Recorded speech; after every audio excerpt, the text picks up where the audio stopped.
South Florida. I'm just texting. And if there's not a path, you're going to spend a lot of political capital. Reportedly, one Floridian is out and another one is in. Kaplan News is live from our DC bureau. A deadly accident in Palm Beach County. A piece of the community dies with them. The 3 victims that leave the community distraught. And a special school for special students. Just know that we are here to individualize and make sure that they get what they need. A look into one of the only schools in Miami-Dade and Broward that focus on children on the spectrum. These stories and more coming up on Newsbreak. Hello, South Florida. I'm Sara Mercedes. I'm Valentina Gaspari. Today is Friday, November 2nd, 2024. Live from the Lee Kaplan School of Journalism and Media in North Miami, this is Kaplan News. A staff shakeup for President-elect Trump's cabinet is bad news for one Florida Republican and good news for another. There's a new nominee for Trump's Attorney General, Florida former 2-term Attorney General Pam Bondi. This is after his former Florida Representative Matt Gaetz withdrew his nomination. Kaplan News DC Bureau reporter Anthony Cruz is live in Washington with more on Trump's cabinet changes. Good morning, Valentina and Sarah. And yes, Trump announced the nomination just hours after Gaetz bowed out yesterday on social media, writing, quote, "Pam will refocus the DOJ to its intended purpose of fighting crime and making America safe again." Bondi is a longtime ally of Trump, a 2020 election denier, one of his lawyers during his first impeachment trial, and the head of the legal arm of the America First Policy Institute, a think tank of former Trump staffers. Supporters say her experience as Florida's top prosecutor for 8 years makes her a safer pick than Gaetz, who faced an uphill confirmation battle, in part because of the House Ethics Committee investigation into allegations of sex trafficking, which he denies. I think it was made clear that there's not a path, and if there's not a path, you're going to spend a lot of political capital for a losing cause. Gaetz stated on X, quote, "While the momentum was strong, it is clear that my confirmation was unfairly becoming a distraction to the critical work of the Trump-Vance transition." Trump's defense secretary nominee Fox News host Pete Hegseth was questioned during his own visit to the Capitol yesterday about sexual assault allegations he is currently facing. I'll keep this very simple.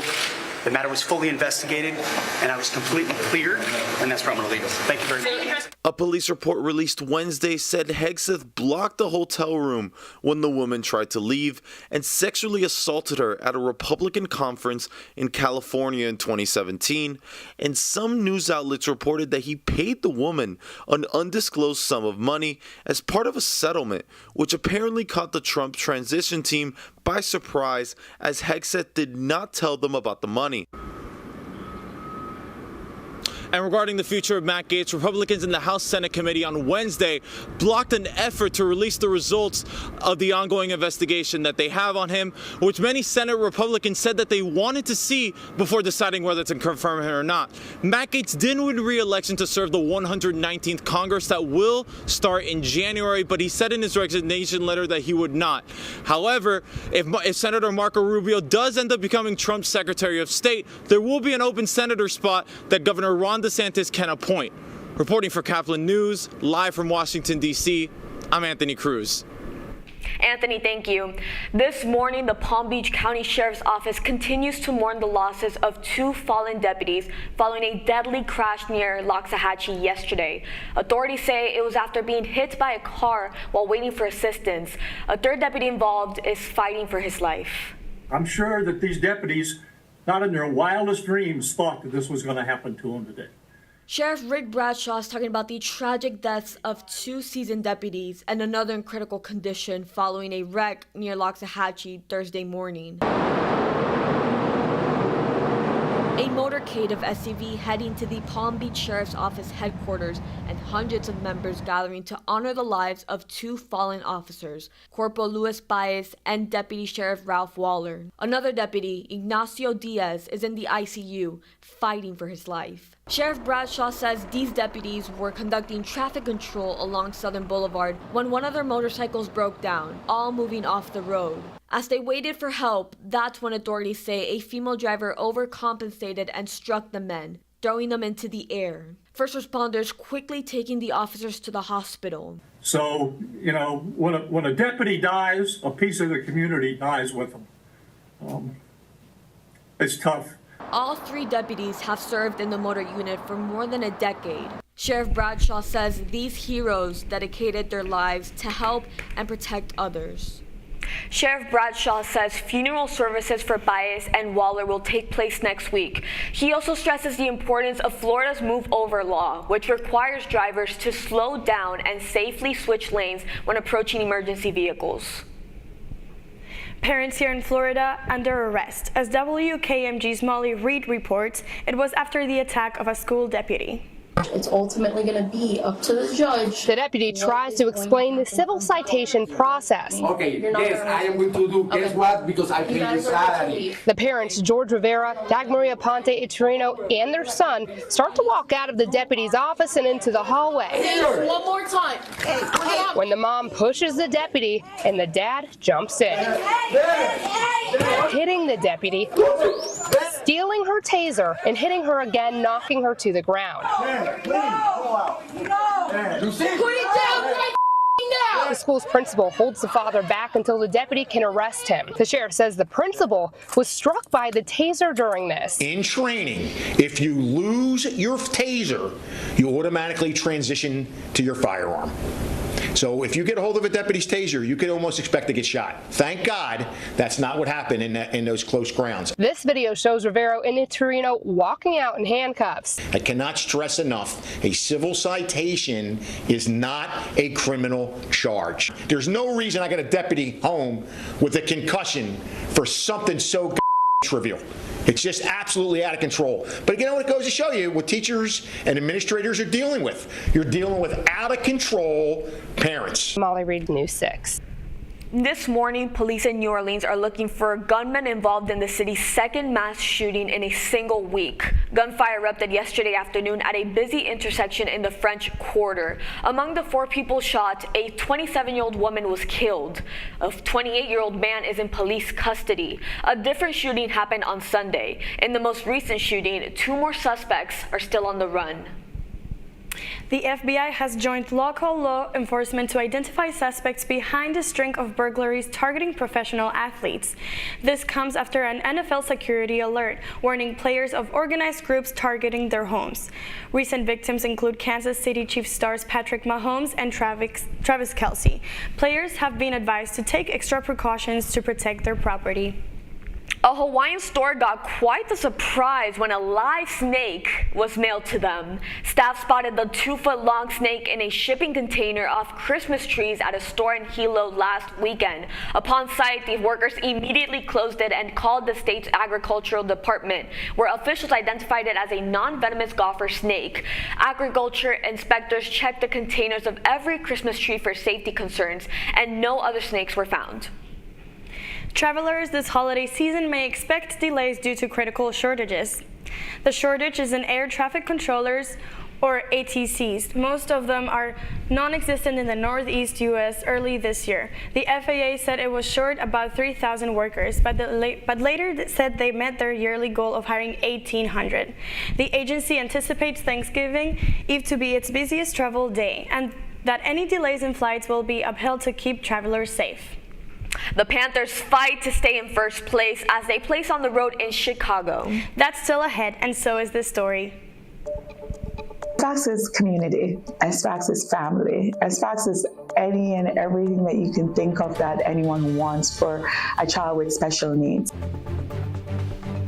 A safe place here in South Florida for students who are on the autism spectrum.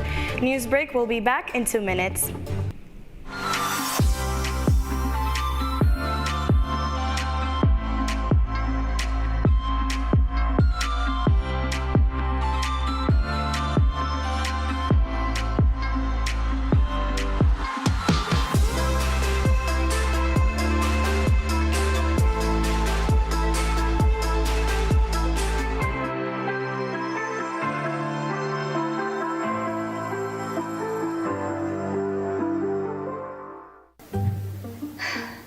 could really use a new tablet. I just don't have the money.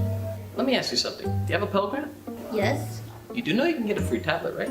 Did you say free? Yeah, free. It's simple. And the application is done in the store. I could really use a tablet. Go get one.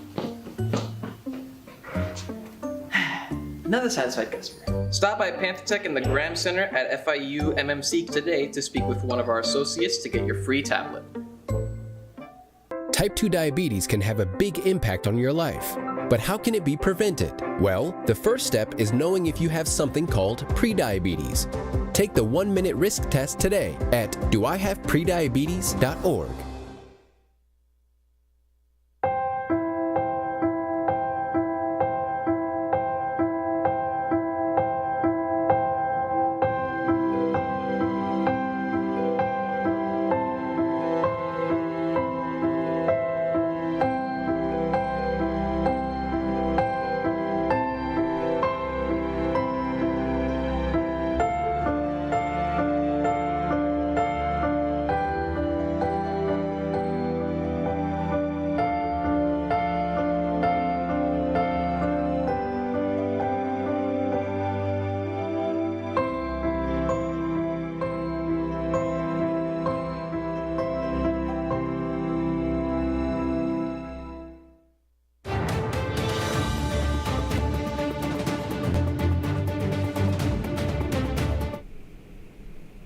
Aid for Alumni. A plan is in the works outside a local school for students on the autism spectrum.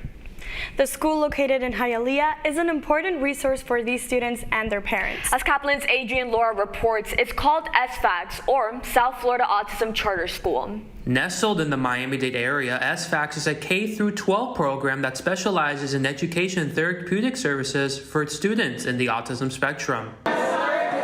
The school helps students with social and behavioral challenges, along with the assistance of self-help training. Under the leadership of the school's principal, Dr. Tamara Moody, SFAX has been a pillar of the community for over 16 years. SFAX is community. SFAX is family. SFAX is any and everything that you can think of that anyone wants for a child with special needs. Another group of people who are impacting these students' lives is the school's instructors, many of whom have been a part of SFAX since its opening. It's been a huge impact on my life. I mean, when I moved all the way down here for it, so it's just been a whole change for everything, but it's been really great. It's been really awesome. Throughout the years, communication and self-help skills skyrocketed, and there's also been a decrease in behavior issues.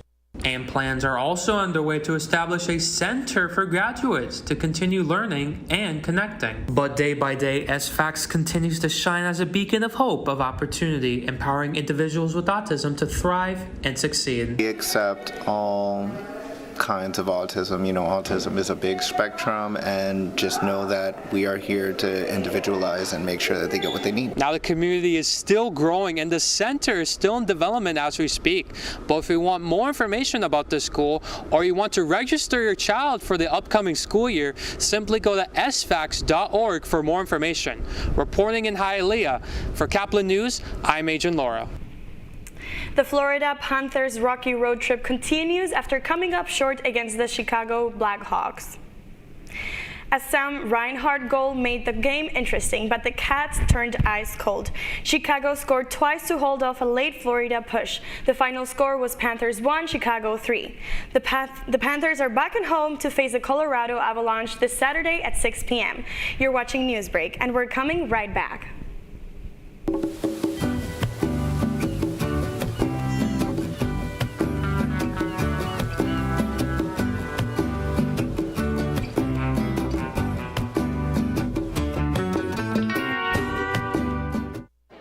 The black truck? Hey, Christina from accounting. Yeah, hi. Hey, I used to date a girl named Christina. Oh, really? Yeah, and then she dumped me for my best friend. You want to see some photos of them that I took? I don't. I thought we talked about this, buddy. Buzzed and overshared again? Yeah. Yeah. I'm gonna call a car. That's a smart idea. So yeah, I know, that's why I did it. Hey, you're gonna get back to the top of the mountain. Does that mean I'm gonna get back with Christina? No. Oh. No.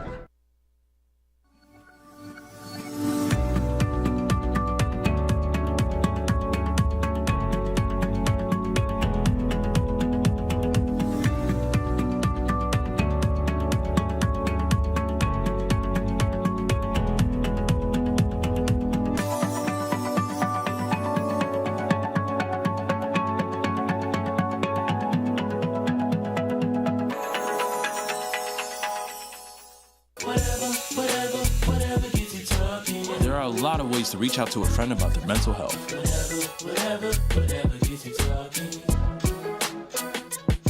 Learn how you can help at seizetheawkward.org. Bill is a family man. He invests his money wisely and provides a good life for his children.